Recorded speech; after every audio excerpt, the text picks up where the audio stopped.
Next question number 16 पे आ जाओ। 16 में देखो एक छोटा सा चेंज 16 में भी होगा। 16 क्वेश्चन में आप लोगों के लिए पढ़ रहा हूं। Ram travels 600 kilometre to his home partly by train and partly by car. It takes 8 hours if he travels 110 kilometre दिया हुआ है ना, उसको 120 कर लो। 110 से आंसर थोड़ा घटिया आता है, 120 कर लो उसको। 120 kilometre by train and the rest by car. और फिर सेकंड हाफ में दिया हुआ if he travels 200 kilometre by train and rest by car it takes him 20 minutes longer, find the speed of the train and car. देखो एक बात बताओ, पहले ट्रेवल में और दूसरे ट्रेवल में उसके क्या चीज के विषय में आपको इंफॉर्मेशन है? नहीं, टाइम। ध्यान से सोचो, गाड़ी और ट्रेन से वो कितना कितना डिस्टेंस ट्रेवल किया ये तो बताया, और जर्नी खत्म होने में कितना टाइम लगा ये आपको दोनों केस में मालूम। बोलो हाँ सर, मालूम है ना। लिखना स्टार्ट करो, धीरे धीरे समझ में भी आ जाए। लिखो। सबसे पहले ये बताओ कि पूछा क्या आप लोग से, तो उसको एक्स और वाई पकड़ लो। पकड़ो। Let the speed of train be, let the speed of train be x kilometre per hour and car be y kilometre per hour, and car be y kilometre per hour. ठीक है। अब please board पे देखो सब लोग। देखो एक formula अभी भी समझाया आप लोग को, स्पीड इज इक्वल टू क्या होता है? Distance by time. So time is equal to क्या होता है? Distance by speed. अब ध्यान से दो तीन बातों को सुनो। पहले बोला है कि राम टोटल कितना ट्रेवल करेगा? 600 किलोमीटर। उसमें से वो ट्रेन से कितना ट्रेवल कर रहा है?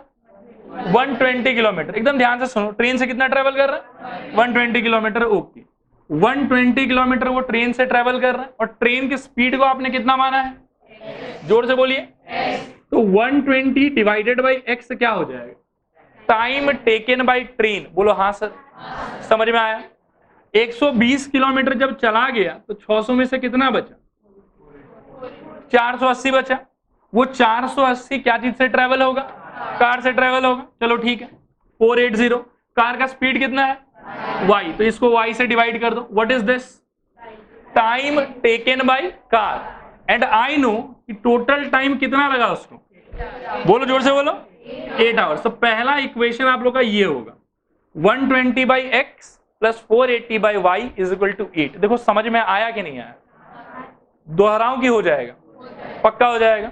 ठीक है, मैं आप लोग को 10 सेकेंड्स का टाइम देता हूं, मुझे सेकंड इक्वेशन बताओ।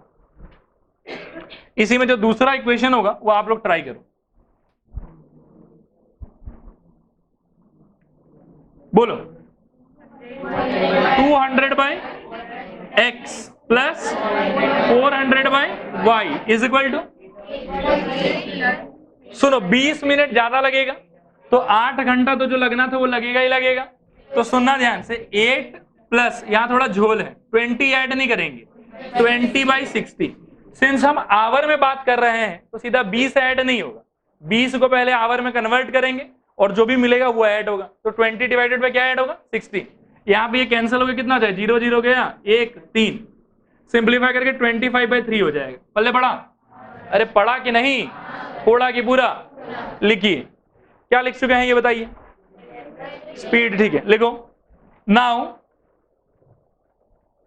120 by x plus 480 by y is equal to 8। ठीक है, एक बार ना पहले इक्वेशन में क्या करो, इस चीज पे ऐसा गोला करो, एरो देके लिखो एक बार, ताकि घर पे याद रहे आप लोग को। लिखो टाइम टेकन बाई ट्रेन, और दूसरे हिस्से पे गोला करके फिर एरो देके लिखो टाइम टेकन बाई कार। और वो जो राइट हैंड साइड में 8 है ना, उस पे भी गोला करो और लिखो टोटल टाइम, ताकि थॉट आप लोगों को याद रहे। क्लियर हुआ? अरे क्लियर हुआ? सेकेंड इक्वेशन लिखिए, 200 by x plus 400 by y is equal to 8 plus, board पे देख लो, 20 बाई 60 का 8 से कोई रिलेशन नहीं है, सिर्फ 20 से डिवाइड होगा 60। साइड में 8 प्लस 20/60, सिंप्लीफाई करके लिखो 200/x plus 400/y is equal to 25/3 is equal to 25/3। Answer लिख लो। 16 का आंसर होगा 60,80 60,80 60,80। अच्छा इसको सॉल्व कैसे करोगे? u और v लेके। ये कौन सा फॉर्म है? Reducible to linear equation in two variable. Very good. Question number 17 पढ़ो। लिखे बोलो, पहला स्टेटमेंट क्या लिखे? Let the speed of train be x and car be y। फिर पहला इक्वेशन बताओ। एक second 250/x plus is equal to 4। Very good. Second equation 130/x plus, अरे जोर से बोलो, 240 इज इक्वल टू 4 प्लस 18/60। ठीक है, बस यही होगा। 18/60 वाले पार्ट को सिंप्लीफाई करके बता दो मिक्स फ्रैक्शन क्या आ रहा है। 43/, ये क्वेश्चन नंबर कितना है?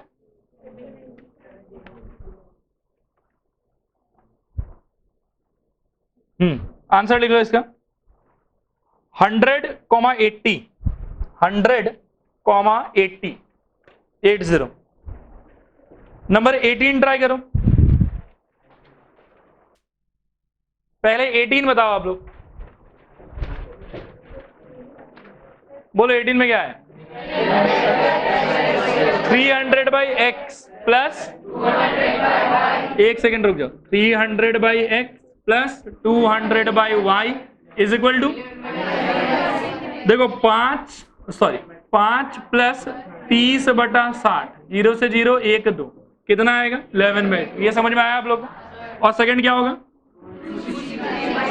260/x plus 240/y is equal to 5 plus 6 minute ज्यादा लगेगा तो 36/60 है ना। और फिर सिंप्लीफायर कितना है? 28/, पक्का है तो ठीक है। अच्छा इसको सॉल्व कैसे करोगे? Let 1/x equal to u and 1/y is equal to, ठीक है।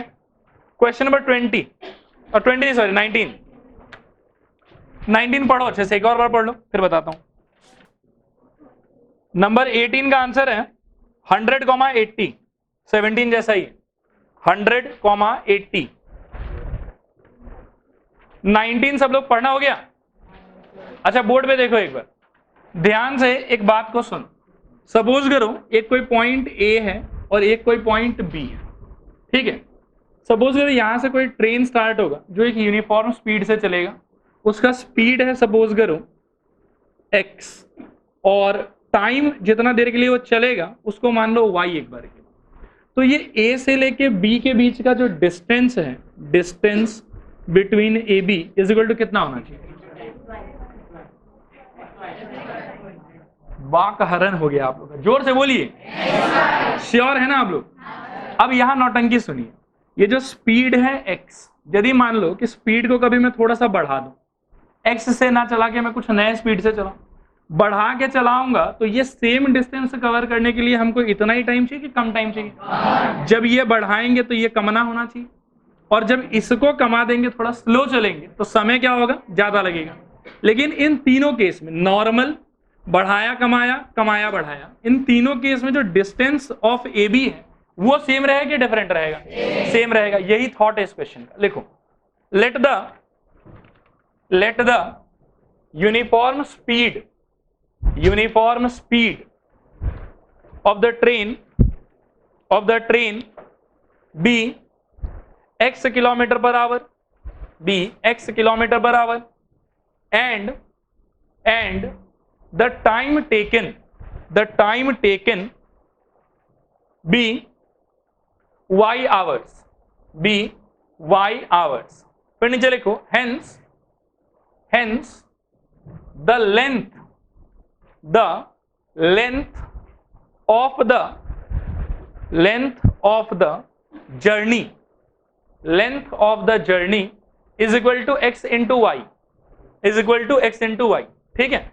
अब बोर्ड पे ध्यान से देखो, मैं दो बात लिखूंगा, x इंटू वाई तो लेंथ है वो हमको मालूम है, फिर एक बार क्या हुआ कि स्पीड को बढ़ा दिया और उस समय में टाइम कितना लगना था बताओ, नॉर्मल टाइम से 4 घंटा कम। क्वेश्चन ध्यान से पढ़ो, पहले केस में आपको बोला है कि अगर स्पीड को 6 किलोमीटर पर आवर से बढ़ा दें तो समय जो है वो 4 घंटा कम लगेगा। तो इस सिचुएशन में देखो नया स्पीड क्या होगा आपका x प्लस 6 और नया टाइम क्या होगा y माइनस 4, लेकिन आज भी इनका जो प्रोडक्ट है वो तो लेंथ ऑफ द जर्नी के बराबर ही होगा, तो ये वाला चीज इक्वल होना चाहिए। अब ध्यान से देखो, इसमें x into y is equal to x y minus 4x plus 6y minus 24, x y cancel हो जाएगा, 4x minus 6y is equal to minus 24। ये आपका इक्वेशन 1 हो। समझ में आया? कोई डाउट वाउट? पक्का? लास्ट बेंच आ गया? श्योर? दूसरा थोड़ा आप लोग पढ़िए और दूसरा मुझे बताने की कोशिश कीजिए। इस बार स्पीड को क्या किया? कम। कितना कम किया? 6, तो x माइनस 6 स्पीड हो जाएगा। टाइम कितना बोला है? y प्लस 4 6 6 ही 6 इस क्वेश्चन में। ये समझ में आया आप लोगों को? अरे आया कि नहीं आया? इसको फोड़ दीजिए, क्या होगा बताइए? X y is equal to x y plus 6x minus 6y और बोलो माइनस 36। एक्स वाई कट जाएगा, दोनों चीज को इस तरफ ले आओ, तो minus 6x plus 6y is equal to minus 36। अच्छा सुनो, एक चीज और है, इन सब टाइप के इक्वेशन जब आपको मिले ना और आपको अगर दिख रहा है कि किसी नंबर से सब कोई उड़ेगा तो उड़ा दिया करो। पता है समझ? कहने का मतलब ये कि इक्वेशन 1 में मुझे लिखना चाहिए 2x minus 3y is equal to minus 12। ये मेरा मेन इक्वेशन होगा। ठीक कर लो इसको, उसके नीचे लिखो 2x, अच्छा ये लिखा ही नहीं है अभी तक, ठीक है, लिखो आराम से लिखो अकॉर्डिंग टू क्वेश्चन। पहले लिखो x y is equal to x plus 6 into y minus 4, x y is equal to x plus 6 into y minus 4। This implies x y is equal to x y minus 4x plus 6y minus 24। X y cancel कर दो, आपको मिलेगा 4x, क्या बोल रहे फिर बोलो? नहीं एक्स वाई कट गया ना, अच्छा ये वाला, हाँ ये 4x। नीचे लिखो 4x minus 6y equal to minus 24 और उसके नीचे लिखो 2x minus 3y equal to minus 12, मतलब 2 से हमने डिवाइड कर दिया, इसको मार्क करो इक्वेशन 1। फिर लिखो again xy is equal to लिखो x minus 6 into y plus 6, x minus 6 into y plus 6। This implies xy is equal to xy plus 6x minus 6y minus 36। xy से xy काट दो, this implies minus 6x plus 6y equal to minus 36। 6 से सबको divide कर दो तो मिलेगा minus x plus y is equal to minus 6। Equation 2 solve घर पे कर लेना। आंसर लिखो इसमें 19 का आंसर आना चाहिए x equal to 30, y equal to 24। और क्वेश्चन पढ़ो तो एक बार लास्ट लाइन पढ़ो, क्वेश्चन का क्या दिया? Length of journey. तो हमारा फाइनल आंसर क्या होगा? X y. क्या होगा हमारा आंसर? वो लिख लो, x y equal to 720, x y is equal to 720। ठीक है, 20 पढ़ो।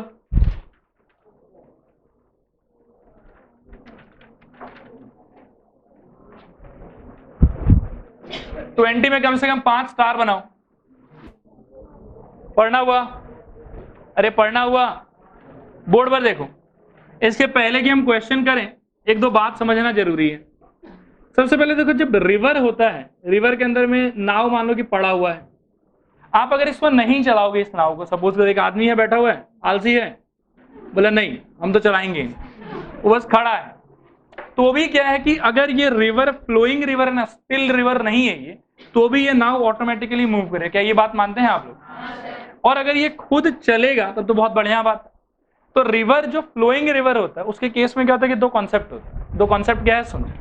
पहला है, यहाँ पे तीन बात होता है। एक होता है speed of boat in still water, दूसरा होता है स्पीड ऑफ करेंट, कि मतलब रिवर कितने स्पीड से जा रहा है, और थर्ड बात है एपरेंट स्पीड। देखो तीनों शब्दों को पहले समझते हैं हम लोग।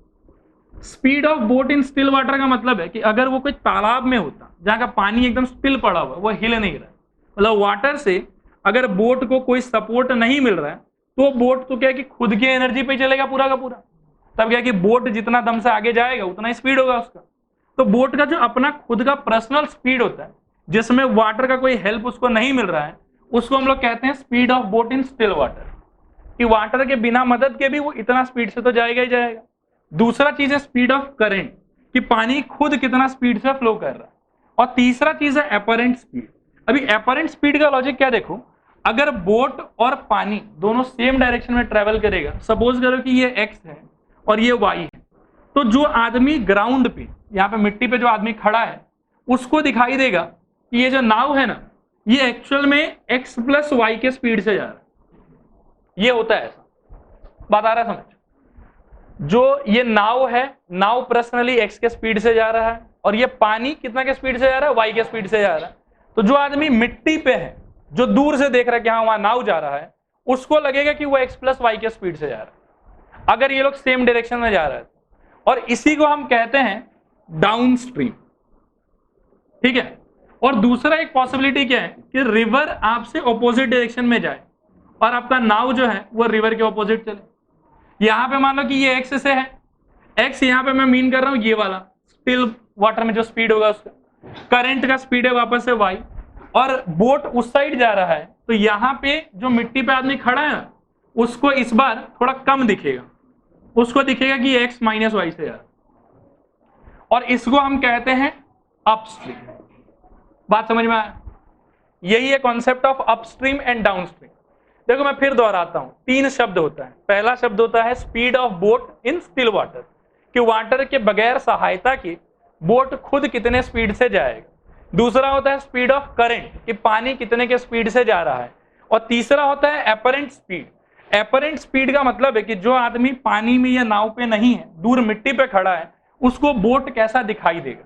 तो अगर बोट और पानी सेम डायरेक्शन में जा रहा है, तो बोट का जो एपरेंट स्पीड, अपियरिंग स्पीड जो है, एक्चुअल स्पीड नहीं बढ़ रहा उसका, लेकिन जो आदमी है उसको ऐसा लगेगा कि हाँ स्पीड बढ़ गया। जैसे कभी कभी क्या होता है कि आप मान लो कि 90 की स्पीड से गाड़ी में चलो, ठीक, आप भी इधर से चलो और आपका दोस्त भी सेम डायरेक्शन में 90 पे जा रहा है, आपको लगेगा कि दोस्त मूव ही नहीं कर रहा। लेकिन वहीं पे आप ना 20 से चलो और दोस्त 10 से ऑपोजिट से आए, ऐसा लगता है कि बाप रे कितना स्पीड से पार हुआ। ऐसा लगता है कि नहीं लगता है? वो वही बात है, इसी को रिलेटिव स्पीड बोलते हैं। 11 में मतलब ज्यादा डीप से पढ़ोगे आप लोग, बट यहाँ पे बस इतना ही बात है कि पानी और नाव यदि सेम डायरेक्शन में चलेगा, तो उस समय में मिट्टी पे खड़े आदमी को लगेगा कि नाव का स्पीड बढ़ गया, तो इसको हम बोलेंगे डाउनस्ट्रीम। और जो नया स्पीड उसको लगेगा ना कि जितना उसका स्पीड है, वो इसका एक्चुअल स्पीड प्लस रिवर का स्पीड, और इसको बोलेंगे क्या हम लोग, डाउनस्ट्रीम। और जो दूसरा केस है, जब ये लोग ऑपोजिट ऑपोजिट चलेगा, तो जो आदमी मिट्टी पे खड़ा है इसको लगेगा कि बोट का स्पीड कम हो गया, एक्चुअल में ये ज्यादा स्पीड से चल रहा है, लेकिन पानी ऑपोजिट में होने की वजह से इसको लगेगा कि स्पीड इसका कमती हो गया, और यहाँ पे इसका एपरेंट स्पीड कितना होगा, एक्स माइनस वाई, और क्या बोलेंगे इसको हम लोग, अपस्ट्रीम। क्या ये बात समझ में आया? इसको लिख लो पहले, लिखो concept of upstream and downstream. Concept of upstream and downstream लिखो। इसमें पहला बात लिखो, speed of boat in still water, speed of boat in still water is equal to x, still water is equal to x. फिर नीचे लिखो speed of current, speed of current is equal to y। And third बात लिखो apparent speed, apparent speed, इसमें ना ऐसे arrow दे दूं, फिर लिखो अप, फिर लिखो डाउन। अप में लिखना x माइनस वाई और डाउन में लिखना x plus y. Apparent speed up down, up में x माइनस वाई और डाउन में x प्लस वाई। और उसके बाद ये चित्र बना लो, डाउन स्ट्रीम का ये वाला और अप स्ट्रीम का ये वाला।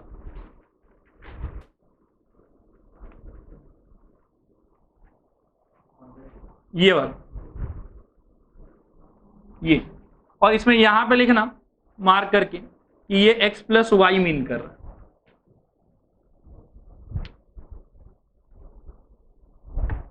एरो ध्यान से बनाना। क्वेश्चन नंबर 20 पढ़ो।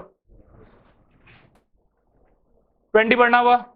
अरे हुआ कि नहीं? चलिए स्टार्ट कीजिए। इसमें लिखिए late the speed of boat in still water, let the speed of boat in still water be x and speed of boat in, ये स्पीड ऑफ बोट काटो, एक तो स्पीड ऑफ बोट हो गया, दूसरा डायरेक्टली लिखो speed of current be y. नीचे लिखो केस वन, इसमें लिखो, एक बार बोर्ड पे देख लो, x है बोट का स्पीड, y है करंट का स्पीड। तो अपस्ट्रीम के केस में याद करो कि क्या हो जाएगा, x माइनस वाई, ये होगा बोट का स्पीड, ठीक है ना। और डाउनस्ट्रीम के केस में क्या हो जाएगा, x प्लस वाई, और ये भी क्या होगा, बोट का स्पीड। बात आ रहा है समझ? केस 1 में हमको दिया हुआ है कि 16 किलोमीटर अपस्ट्रीम ट्रेवल होगा और 24 किलोमीटर डाउनस्ट्रीम ट्रेवल होगा, और पूरा टाइम ड्यूरेशन कितना लगेगा, 6 आवर्स। अब हम लोगों ने पिछले क्लास में फॉर्मूला देखा था, speed equal to distance by time, फिर distance equal to speed into time, time is equal to क्या था, डिस्टेंस बाय स्पीड। अगर इस फॉर्मूले के हिसाब से चलोगे तो पहले केस में आपका इक्वेशन बनेगा, देखो ध्यान से सुनना और सोचना इसको। 16 किलोमीटर डिस्टेंस कौन से डायरेक्शन में चला है, अप की डाउन, अप में चला है, अप में 16 किलोमीटर हो गया डिस्टेंस, और अप में स्पीड कितना है, x माइनस वाई। तो 16 divided by x minus y, ये वो टाइम इंटरवल है जो अपस्ट्रीम में 16 किलोमीटर जाने में लगेगा। देखो ये समझ में आया कि नहीं आया? अरे आया कि नहीं आया? आ गया। सेकेंड वाला पार्ट आप लोग सोचो तो बताओ तो क्या होगा, plus 24 by x plus y, और टोटल टाइम कितना लग रहा है, ये आपका एक इक्वेशन होगा केस 1 का। ये पल्ले पड़ा आप लोग, अरे पल्ले पड़ा। केस 2 बताइए क्या होगा, सेकेंड टाइम पे क्या होगा, 12 किलोमीटर अपस्ट्रीम है तो 12 बाई क्या हो जाएगा, x माइनस वाई, और प्लस डाउनस्ट्रीम कितना है 36, तो 36 by x plus y is equal to कितना, 6 आवर्स ही लग रहा है। कॉपी करिए इसको, हो गया सबका? आंसर लिख लो इसमें। 20 का आंसर है 8,4, 8,4। स्पीड ऑफ बोट आएगा 8 और स्पीड ऑफ करंट आएगा 4। 21 पढ़ो, और 21 को थोड़ा ध्यान से 2 बार पढ़ना। 21 में सबसे पहले एक खास बात सुन, जब कभी भी वर्क से रिलेटेड चीज होता है ना, तो एक थॉट होता है कि compare the work done in 1 day, बस यही थॉट। जब कभी भी काम से related, man women, man boy, boy man, कुछ भी हो, आप हमेशा ये वाला थॉट अप्लाई करो उसके अंदर में, compare the work done in 1 day. अब इसके पीछे देखो थॉट क्या है। जैसे यहाँ पे आपसे पूछा हुआ है कि अगर अकेला मैन वर्क करता या अकेला बॉय वर्क करता, एक बॉय या एक मैन, तो उसको कितना दिन लगता। तो हमारा स्टार्टिंग का पहला स्टेटमेंट होगा, late the number of days required by 1, पहले बॉय दिया कि मैन दिया, पहले बॉय है, 1 boy is equal to x. ठीक है, मान लो कि एक लड़का अगर अकेला काम करे तो उसको टोटल टाइम कितना लगेगा, x डेज। सिमिलरली मैन के लिए अज्यूम करो, let the number of day required या एस लगा दो by 1 man is equal to y. ये बात समझ में आ रहा है? अब यहां से एक चीज मुझे बताओ, कुछ गड़बड़ है? अरे ठीक, मैन एक बात मुझे बताओ कि अगर 10 कॉपी का दाम है मान लो 100 रुपया, तो एक कॉपी का दाम कितना होगा? ये कैसे निकाल दो? डिवाइड करके कि मल्टीप्लाई करके? डिवाइड करके। सिमिलरली यहां एक बात सुनो कि x डेज में एक लड़के से कितना काम कंप्लीट हो जाएगा? एक काम। x डेज में काम कितना कंप्लीट होगा? एक काम, एक वर्क हो रहा है पूरा। तो एक दिन में कितना काम कंप्लीट होगा? 1/x। कितना काम कंप्लीट होगा? 1/x। सिमिलरली y डेज में कितना काम कंप्लीट हो रहा है? मेन से एक वर्क, एग्जैक्टली एक वर्क। तो एक दिन में कितना वर्क कंप्लीट हो जाएगा? 1/y कंप्लीट हो जाएगा। ये थॉट आप लोगों को समझ में आ रहा है? अब पहला सिचुएशन पढ़िए कि आपको क्या दिया हुआ। 8 men and 12 boys can complete a piece of work in 5 days। ठीक, अब थोड़ा सा बोर्ड पर देखिए। एक बॉय एक दिन के लिए जब काम करता है तो 1/x part of work complete हो जाता है, और एक मैन जब एक दिन के लिए काम करता है तो 1/y part of work complete हो जाता है। फर्स्ट केस में कितना लड़का काम कर रहा है और कितना मैन काम कर रहा है, पहले ये बताओ। 8 तो मैन काम कर रहा है और 12 बॉय काम कर रहा है। तो अगर एक लड़का एक दिन तो 1/x, 12 लड़का एक दिन तो कितना होगा? 12/x। तो बॉय के केस में आपको 12/x यहां पे मिल जाएगा, और साथ में आपके पास में मैन कितना है एक दिन काम करने के लिए? 8 मैन। एक मैन एक दिन 1/y वर्क, 8 मैन एक दिन कितना हो जाएगा? 8/y work. अच्छा, ये लोग अगर पूरा पूरा काम करे तो वर्क कितना दिन में कंप्लीट हो जाता है? 5 दिन में। 5 दिन में वापस से एक वर्क हो रहा था, तो एक दिन का काम हम कंपेयर कर रहे हैं, तो एक दिन में कितना वर्क हो जाएगा? 1/5। तो भाई ये लोग का पूरा कंट्रीब्यूशन मिला के कितना वर्क कंप्लीट होना चाहिए? 1/5। क्या ये बात समझ में आया? क्या ये बात समझ में आया? सेकेंड इक्वेशन सोच के बताओ क्या होगा? 6 मैन है, रुको रुको आराम से। 8/, हमने एक्चुअली x बॉय को दिया ना, तो 8/x plus 6/y is equal to 1/, सबको समझ में आया? कोई डाउट कहीं पे भी? पक्का? ये याद रखना कि जब कभी भी काम रिलेटेड कोई भी चीज हो ना कि डेज वेज दिया होगा आपको, तो हमेशा यही थॉट होता है कि आप एक दिन का काम कंपेयर करो। पहले ये मान लो कि अगर लड़का अकेला काम करे तो x दिन में कंप्लीट होगा, और मैन अगर अकेला काम करे तो y डेज में कंप्लीट होगा। फिर सोचो कि अगर ये एक लड़का अकेला काम कर रहा है तो x दिन में काम खत्म हो जा रहा है।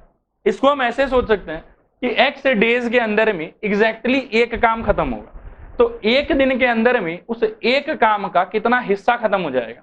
1/x खत्म हो जाएगा।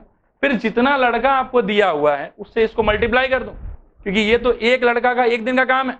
अगर मेरे पास में 12 लड़का है एक दिन के लिए तो काम कितना हो जाएगा? 12/x। और 10 अगर या 8 अगर आदमी है तो कितना हो जाएगा? 8/y।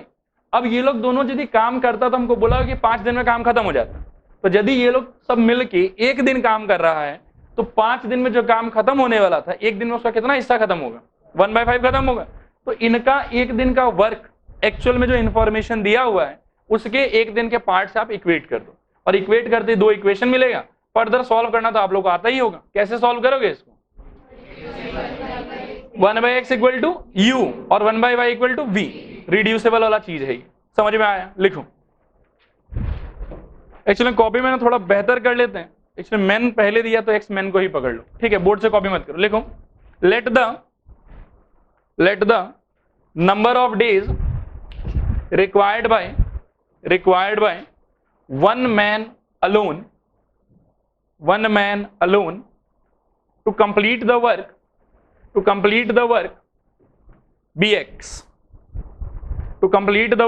bx, और नीचे लिखो and number of days required by a boy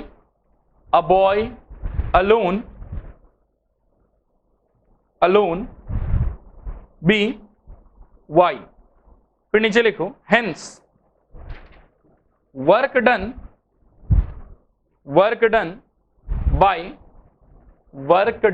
by one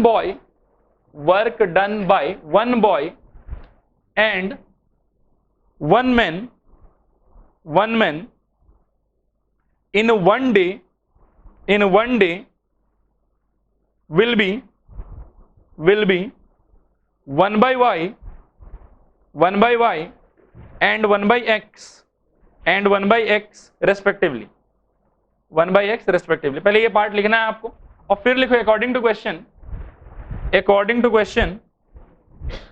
8 by x plus 12 by y is equal to 1 by 5, और सेकेंड लिखो 6 by x plus 8 by y equal to 1 by 7, पूरे सोल्यूशन को पढ़ लो एक बार, देखो समझ में आया कि नहीं आया, कोई डाउट है तो पूछो।